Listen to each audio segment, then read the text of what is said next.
I'm Emily, a 44-year-old TV broadcaster, and my husband Tom, also 44, runs a photography studio. We began dating in high school, got married at 26, and were each other's first love. It felt like a natural progression for us, and we never considered anyone else. When I was 25, losing my parents in an accident was devastating. Tom, who felt like family, provided unwavering support. After marriage, Tom moved into my parents' house, and I felt the security of both my parents and him. 2 years into our marriage, our joy multiplied with the arrival of our son. Tom was an ideal partner, actively participating in household chores and childcare, making him perfect for a working couple. However, my mother-in-law Jen had issues with Tom doing housework. The incident I want to discuss happened 10 years ago when our son started elementary school. Jen, living 30 minutes away by train, began frequenting our house to assist with picking up our son after school. This became necessary due to the less flexible and unappealing after-school care. Around the same time, my father-in-law, Steve, had retired, but Jane, being a traditional housewife, couldn't contribute to household chores. Whenever Tom cooked, she would express disapproval, saying a man shouldn't be in the kitchen. Even during my first visit to Tom's parents' house, Jane suggested that I should quit my job. She held onto the belief that women should be housewives, and my glamorous broadcasting job didn't sit well with her. Despite Jane's views, Tom and I supported each other's dreams. We navigated the challenges of nursery school together, expecting elementary school to be easier. However, the inflexible after-school care pushed us to rely more on Jane.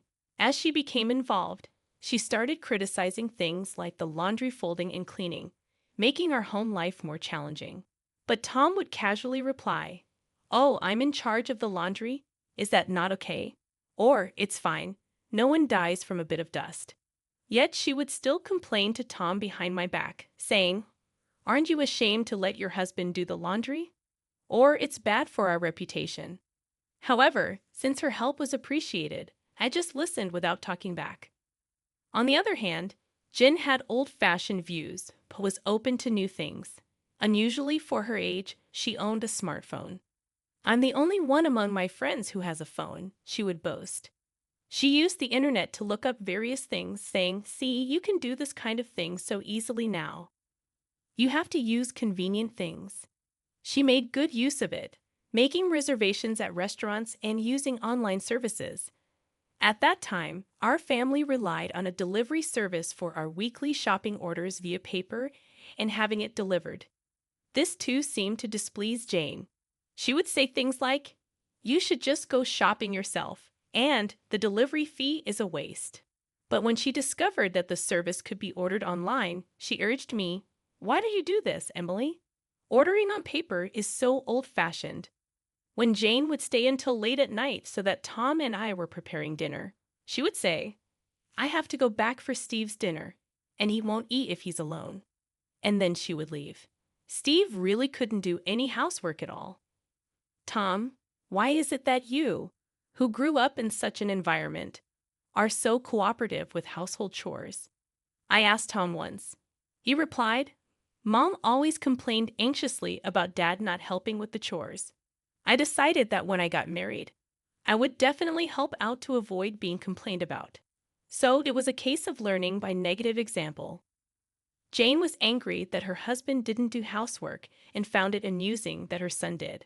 I couldn't understand what would satisfy her, but I guess she just liked to complain, so I tried to keep my distance as much as possible.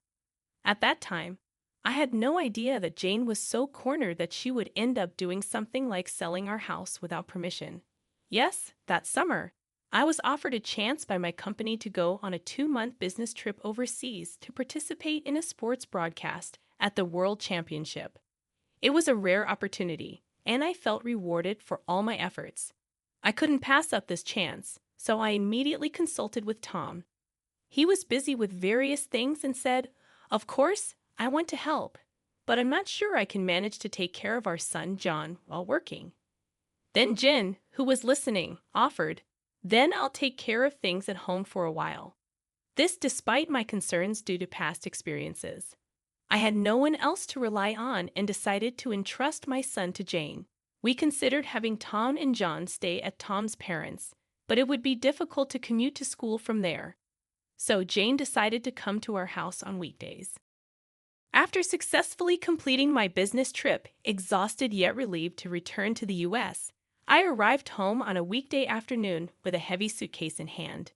To my surprise, Jane greeted me at the entrance as if she had been eagerly waiting for me. As I was about to thank her for taking care of the house during my absence, she uttered something unbelievable. "This house sold for $300,000, so I'm taking the full amount." My tired mind couldn't comprehend what she said for a moment. "This house, our house?" I asked in disbelief, to which she replied with shining eyes, "Yes, this house." No, I mean, we don't own a house."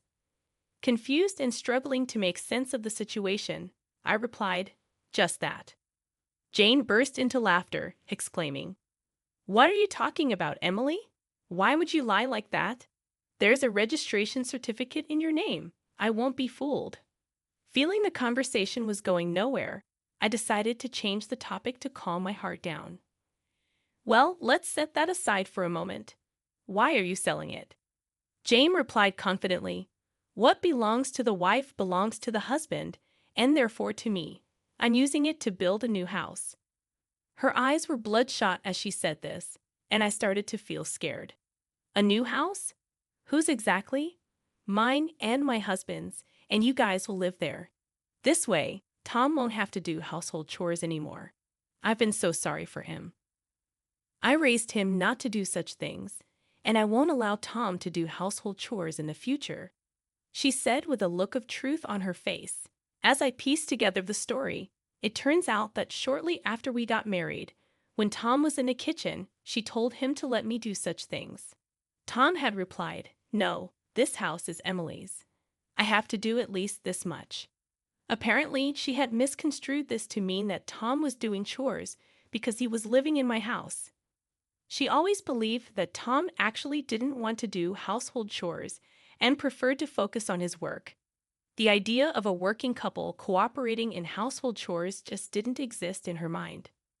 Furthermore, I later found out that after Steve retired, his pension was less than expected, and he struggled to find reemployment. This led to them feeling insecure about continuing to live in their rented apartment. In desperation, they resorted to such an unthinkable action. "No, this house isn't mine, and Tom thinks it's normal to do housework," I said. But Jen interrupted me, saying, "Lies, all lies. You're just interpreting things to suit yourself." I wanted to say that it was actually her doing that, but I first needed to get the facts straight. "Where did you sell it?" I asked. "Was it to AA Real Estate?" They did an easy online assessment, sent them the necessary documents, and they sold it easily. It's a convenient world, isn't it? It turns out she found an easy evaluation real estate agent online and requested the sale through them. The buyer was looking for a house in that area. "You won't get such a high price for a house this old anywhere else," they said. "They convinced me it was the right time to sell. That's why you should be grateful, selling a 20-year-old house for $300,000. I found a good real estate, didn't I?" she boasted. I looked up the real estate company online and found a website that seemed right. I tried calling them, but there was no answer. When I asked Jane if she had visited the real estate company at this address, she replied, "No, I didn't go there. You don't need to do that nowadays." I told her, "First, go to this address tomorrow. If you don't, I won't discuss this any further," and sent her home reluctantly. She left, and the next day, I received a tearful call from her. It's not there. The real estate company doesn't exist at the address."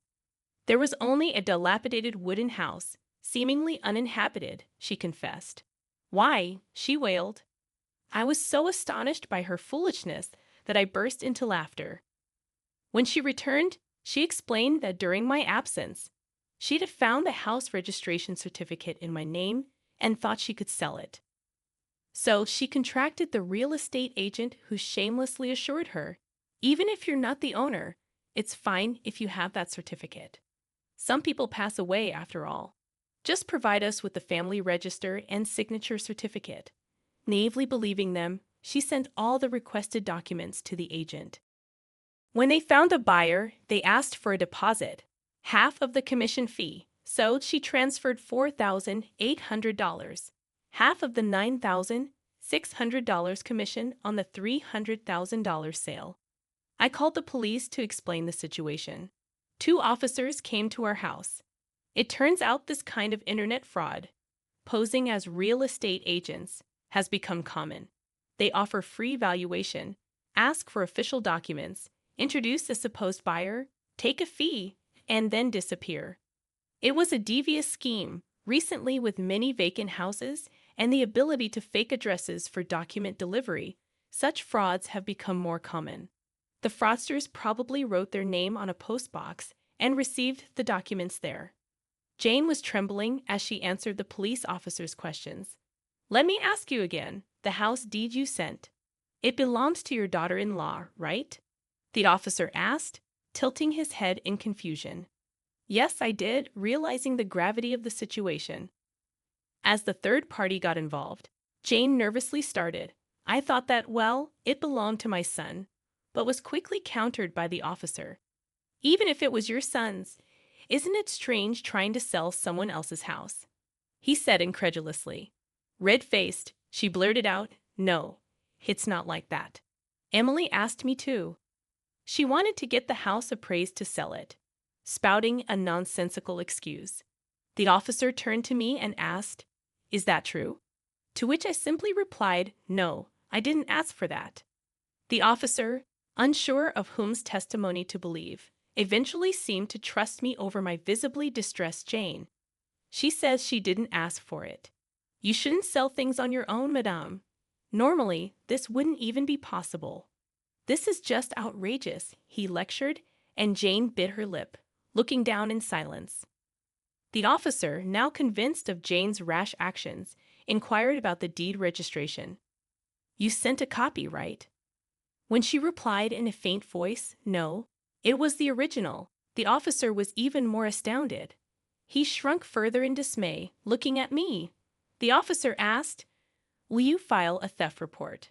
I answered, no, that document is invalid now. Actually, this house has already been sold to someone else. When we saw it, we could do so just with the registration identification information. The law had changed, so the deed registration wasn't needed. Indeed, I had received the deed when I inherited the house from my parents, but it was unnecessary when selling the house, so I kept it as a memento. Jane, unaware of this, thought that deed meant I still owned the house. Normally, real estate agents would request or retrieve a copy of the deed themselves for verification, but fraudsters didn't need such details. After all the embarrassment, she looked at me resentfully and muttered, why didn't you sell the house? It's a curse to sell your parents' home. People in flashy jobs are like this. I met her gaze and said, Tom wanted it. He needed a lump sum. Jane exclaimed, her face turning even bluer with surprise. At that time, Tom wanted to start his dream photography business, but didn't have enough funds. The house was our only significant asset, so we sold it to an acquaintance and rented it back.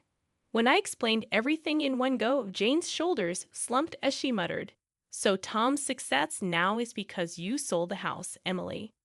Well, I could say that, but I believe that spouses should stick together through thick and thin.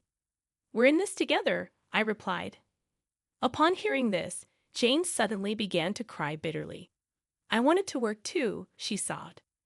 My husband can't do anything even now after his retirement. He does nothing. What has my life been for? Her litany of complaints against Tom continued, leaving the police officer struggling to complete the report. Ultimately, the fraud report was filed. But even after 10 years, the culprits have not been caught. It's unlikely that the money will ever be recovered. Following the incident, Steve became vigilant over Jane's actions and took over all financial control, denying her any access to money. Whenever she needed something, she had to request it from him and would be given cash. It's so suffocating, Jane complained to Tom, who reminded her that she brought it upon herself. Now, with no disposable income, she works through senior job listings and currently teaches the elderly how to use smartphones. She's well regarded for her ability to empathize with the struggles of older learners. Steve, perhaps due to his pride, found senior jobs unsuitable and quit soon after starting, providing no income. Nowadays, Jane is busier, often leaving him with household duties as she goes out. Interestingly, he's taken an interest in cooking and is getting quite good at it. The roles in Tom's parents' house have reversed, but both seem to have found new fulfillment. As for me, after my overseas business trip, I successfully climbed the career ladder and now anchor the evening news. Tom's photography studio is thriving, and we've managed to save enough to consider buying back and renovating the family home. We are grateful to our acquaintance for allowing us to keep the house despite the outrageous incident. It worked out well for Tom's parents in the end. Our son is turning 17 and approaching adulthood, so I shared the story with him as a cautionary tale about internet fraud. However, to preserve his grandparents' dignity, I've kept the part about them trying to sell our house a secret.